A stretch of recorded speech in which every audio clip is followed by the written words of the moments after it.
प्यारे भाई बहनों, ओम शांति। आज के इस विशेष विचार सागर मंथन में हम आप सभी का बहुत बहुत स्वागत करते हैं। जी, सभी को ओम शांति। आज का हमारा ये जो सत्र है ना, जी, ये बहुत ही गहराई लिए हुआ है, क्योंकि आज हम 9 मार्च 2026 की प्रातः मुरली पर चर्चा करने जा रहे हैं।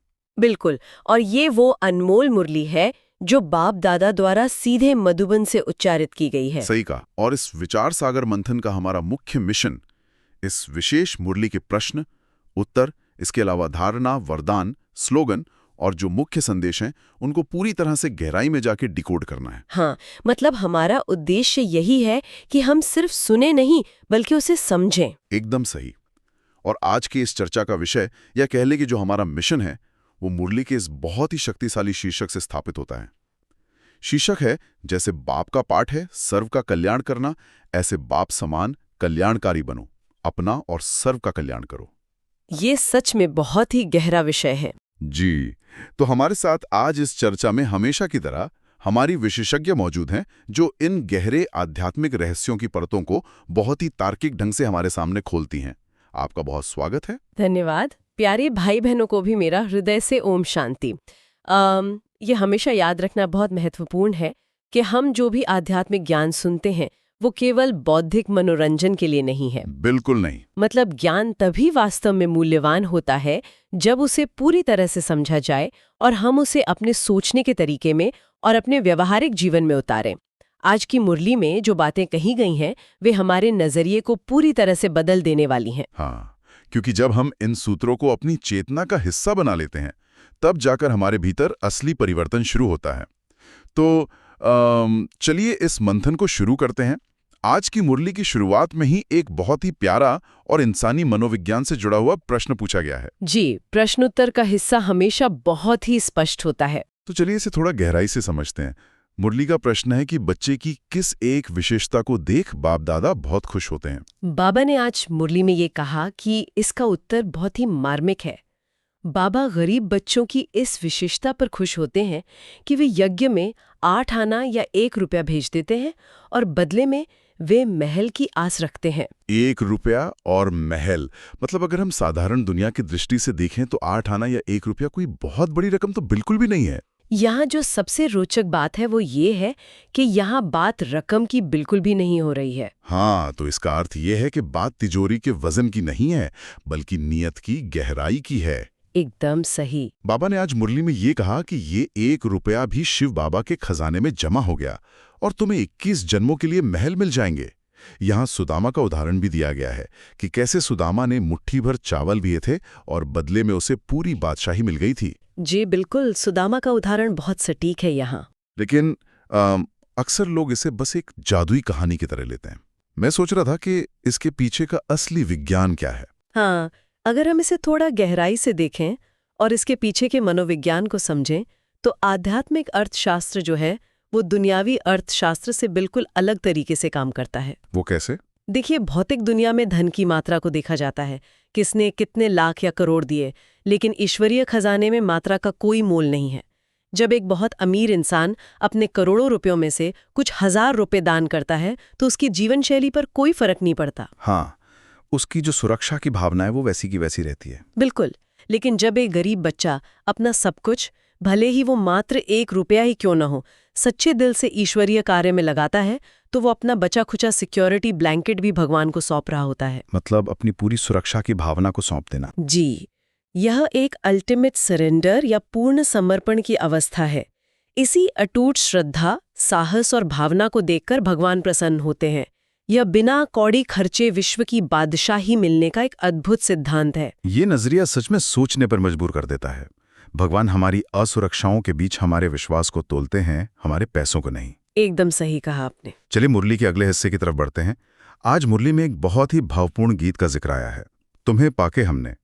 इस गीत के माध्यम से बाबा याद दिलाते हैं कि कैसे हम अनुभव करते हैं कि श्रीमत के अनुसार हमें फिर से बेहद का वर्षा मिल रहा है। श्रीमत यानी परमात्मा के दिए हुए सर्वोच्च और श्रेष्ठ निर्देश। हाँ, और बेहद का वर्षा मतलब असीमित प्राप्ति। बिल्कुल। बाबा ने आज मुरली में ये कहा है कि ये ज्ञान मार्ग दुनिया के बाकी सभी रास्तों से बिल्कुल अलग है। दुनिया में बहुत से गुरु हैं, सन्यासी और बड़े बड़े विद्वान हैं।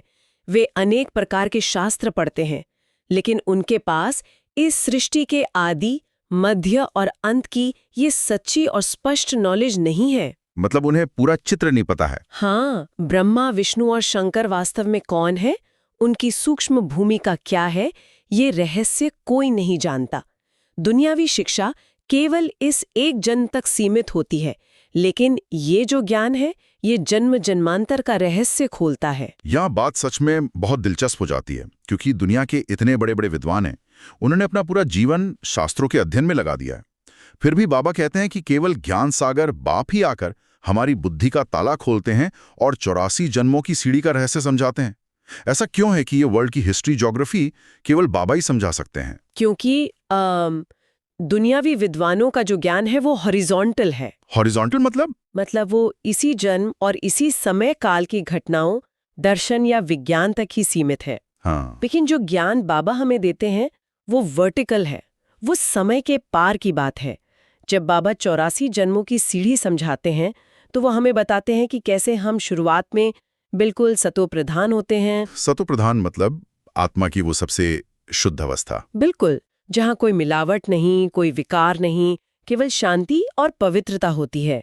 हम देवता स्वरूप होते हैं।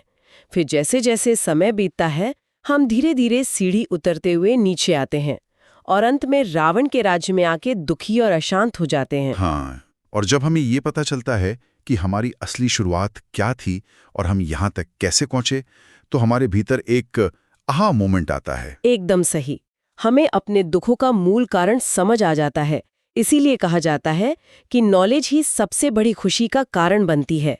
ये ज्ञान का तीसरा नेत्र हमें वर्तमान, भूत और भविष्य को एक साथ देखने की अद्भुत शक्ति देता है। जो सचमुच एक अद्भुत दृष्टि है। जब हमें पूरी कहानी पता चल जाती है तो आधी चिंताएं वैसे ही खत्म हो जाती हैं। लेकिन इस ज्ञान के तीसरे नेत्र के साथ जब हम अपनी वर्तमान दुनिया की ओर देखते हैं तो एक बहुत ही विरोधाभासी चित्र सामने आता है। हाँ, वर्तमान दुनिया की स्थिति तो हम सभी देख ही रहे हैं। मुरली के अगले हिस्से में बाबा ने वर्तमान दुनिया की बेहद दुखद और चिंताजनक स्थिति का वर्णन किया है।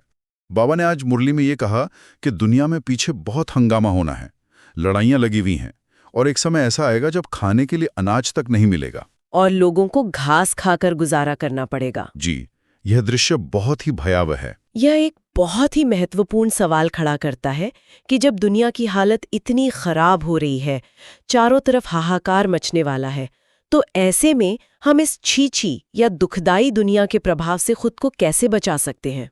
ये सवाल तो हर किसी के मन में आता होगा। बिल्कुल, और यहाँ ये समझना जरूरी है कि बाबा कोई डर पैदा करने के लिए ये बात नहीं कहते हैं, बल्कि वो हमें समय की वास्तविकता से पहले ही सचेत कर रहे हैं ताकि हम अपनी आंतरिक तैयारी कर सकें।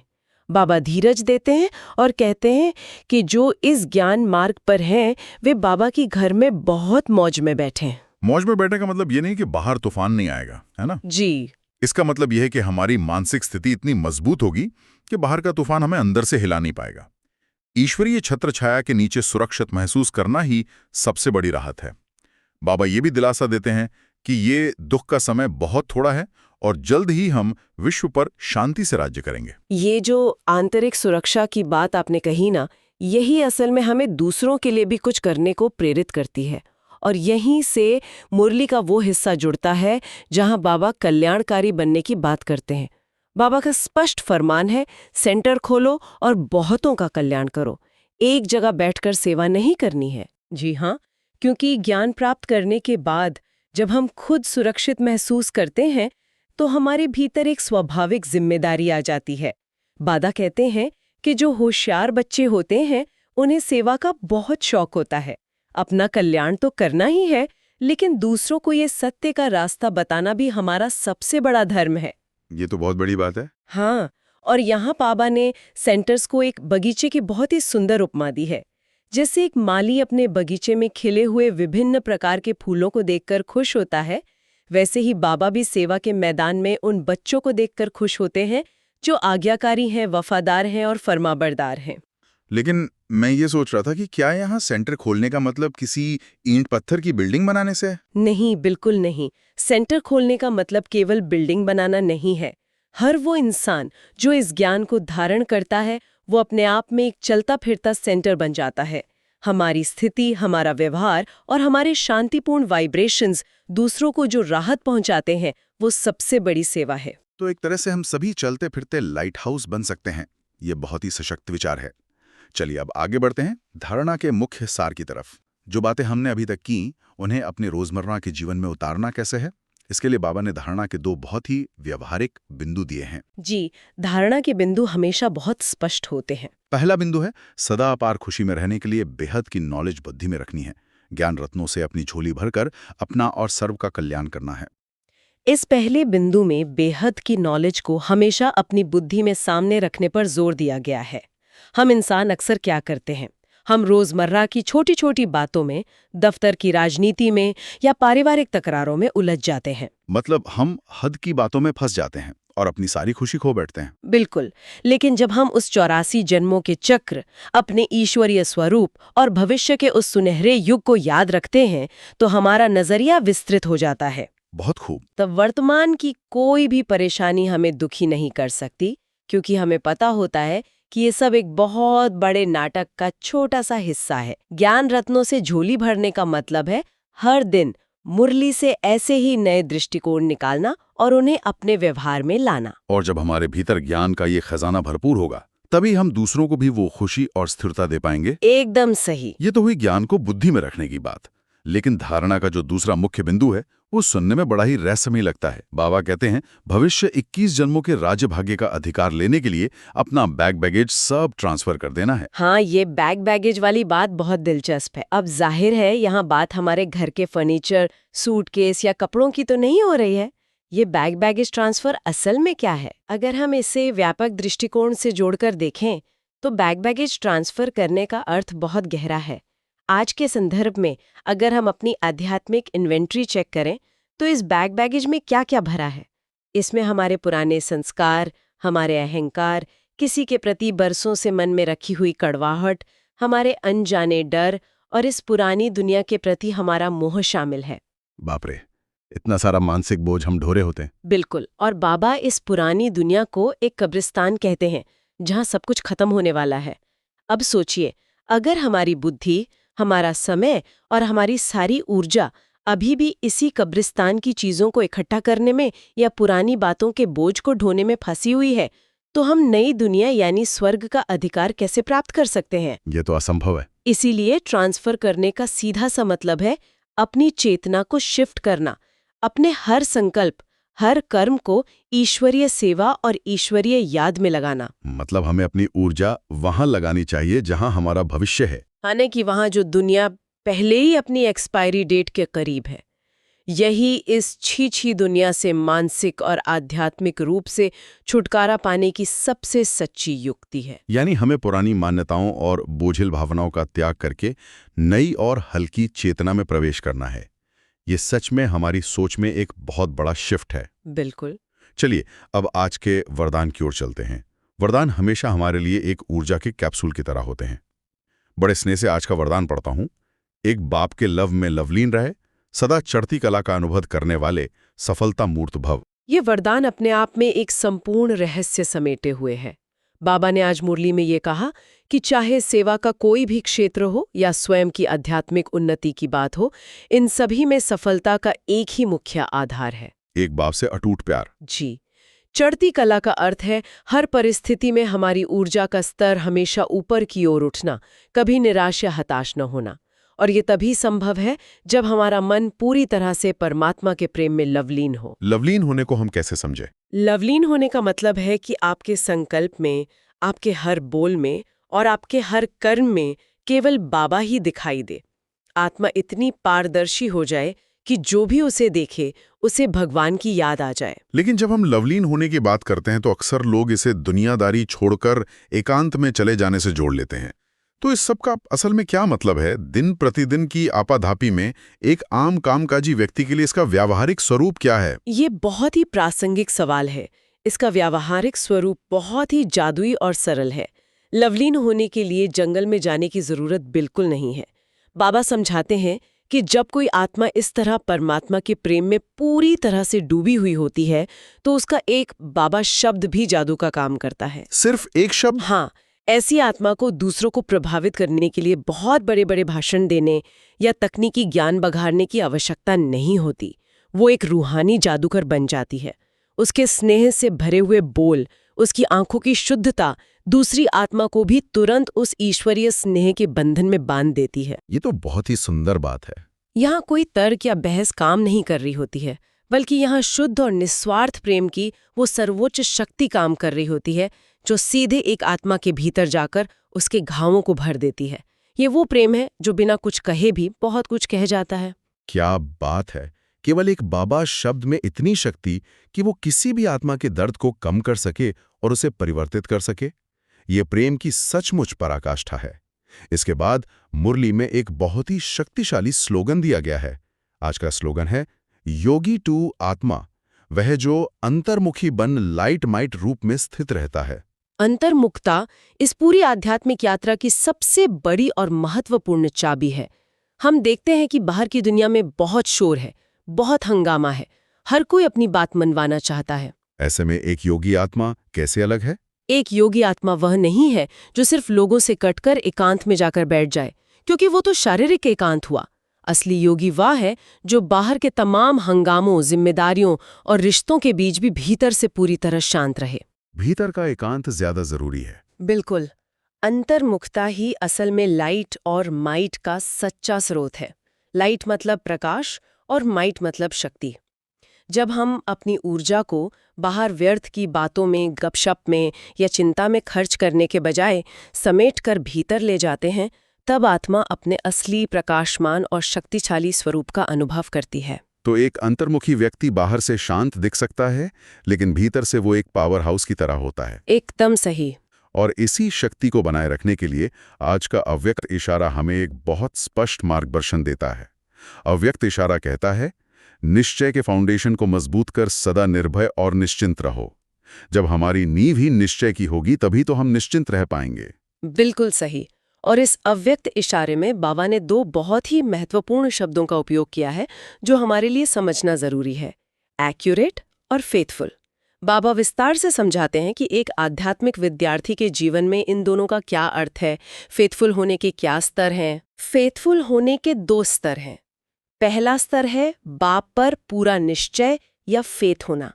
ये अटल विश्वास के भगवान स्वयं हमें पढ़ा रहे हैं, इस बात में रत्ती भर भी संशय न हो। और दूसरा स्तर है बाप के साथ सेवा में फेथफुल या वफादार होना, यानी जो भी जिम्मेदारी मिली है उसे निभाना। हाँ, इसका मतलब है कि जो भी ड्यूटी या जिम्मेदारी हमें ईश्वर या कार्य में मिली है उसे पूरी ईमानदारी और एक्यूरेसी के साथ निभाना। जो बच्चे इन दोनों बातों में पक्के होते हैं, जिनकी बुद्धि में ऐसा अटल निश्चय है, वे जीवन की किसी भी परिस्थिति में सदा विजयी रहते हैं। उन्हें फिर कोई डर नहीं सता सकता। बिल्कुल नहीं। उन्हें भविष्य का, दुनिया की उथल-पुथल का कोई भी डर नहीं सता सकता।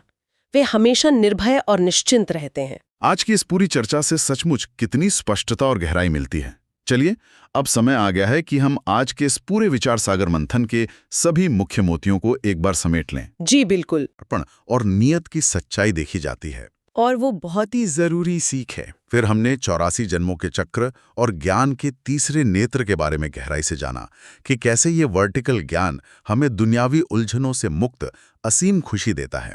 हमने ये भी समझा कि आज की इस अशांत और दुख से भरी दुनिया से निकलकर नई दुनिया के लिए अपना बैगेज यानी अपनी पुरानी आदतों और कड़वाहटों को कैसे ट्रांसफर करना है। अपना कल्याण और सर्व का कल्याण। बिल्कुल। और अंत में हमने जाना कि अंतर्मुखी बनकर एक बाप के प्यार में लवलीन होकर कैसे केवल एक बाबा शब्द से रूहानी जादूगर बना जा सकता है। सचमुच जब हम इन बातों का इस तरह मंथन करते हैं तो ये ज्ञान हमें हर पल एक नई ऊर्जा और दिशा देता है। और हम सभी के लिए ये भी हमेशा याद रखना जरूरी है कि बाहर की दुनिया में चाहे कितनी भी चिंताएं और परेशानियां क्यों ना हो, हम बाबा के घर में इस ईश्वरीय छत्रछाया के नीचे कितने सुरक्षित महसूस करते हैं।